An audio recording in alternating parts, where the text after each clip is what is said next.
বিচ্ছিন্ন কয়েকটি ঘটনা ছাড়া শান্তিপূর্ণভাবেই শেষ হলো ভারতের লোকসভা নির্বাচনের দ্বিতীয় ধাপের ভোট। এ দফায় ৯৫টি আসনের মধ্যে পশ্চিমবঙ্গের ৩টি আসনে সহিংসতার খবর মিলেছে। বেশি সংঘর্ষ হয়েছে দিনাজপুর ও রায়গঞ্জে। ছত্তিশগড়ে মাওবাদী হামলায় আহত হন এক জওয়ান। তামিলনাড়ুতে একটি ছাড়া রাজ্যের সবগুলো আসনেই ভোট হয়েছে।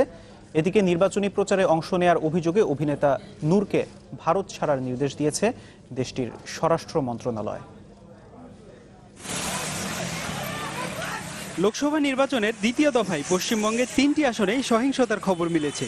ভোটে বাধা দেওয়ার অভিযোগে উত্তর দিনাজপুরের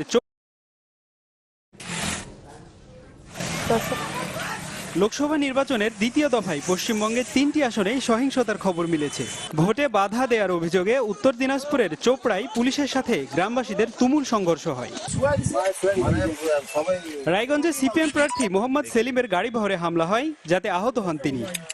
রিপোর্ট আমি এটুকু পাবো যে পুলিশ রেসপন্স এসেছে 1 ঘন্টা না 1 ঘন্টা নয় 1 ঘন্টা 40 মিনিট।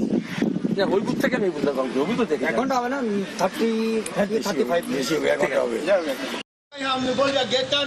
ছত্তিশগড়ে মাওবাদীদের হামলায় আহত হন এক জওয়ান। এতে আতঙ্ক ছড়িয়ে পড়ে ভোটারদের মাঝে। উত্তরপ্রদেশের আমরোহ কেন্দ্রে বোরখা পরিহিতদের পরিচয়পত্র না দেখার অভিযোগ করেন বিজেপি প্রার্থী। তবে বেশিরভাগ আসনেই উৎসবমুখর ও শান্তিপূর্ণ পরিবেশে ভোট হয়েছে। ওড়িশার কানসামারিতে ভোট কেন্দ্রের লাইনে দাঁড়িয়ে অসুস্থ হয়ে পড়েন ৯৫ বছরের এক বৃদ্ধ। হাসপাতালে নেওয়া হলে চিকিৎসক জানান তিনি মারা গেছেন। এদিকে তৃণমূলের প্রচারে অংশ নেয় বাংলাদেশি অভিনেতা ফেরদৌসের পর আব্দুল নূর গাজীকে ভারত ছাড়ার নির্দেশ দিয়েছে দেশটির স্বরাষ্ট্র মন্ত্রণালয়। জনপ্রিয় সিরিয়াল করুণাময়ী রানী রাসমণিতে অভিনয় করেন তিনি। আগামী 23 এপ্রিল হবে দ্বিতীয় দফার ভোট। 7 দফার ভোট শেষে গণনা হবে 23 মে। আফজাল হোসাইন, চ্যানেল 24।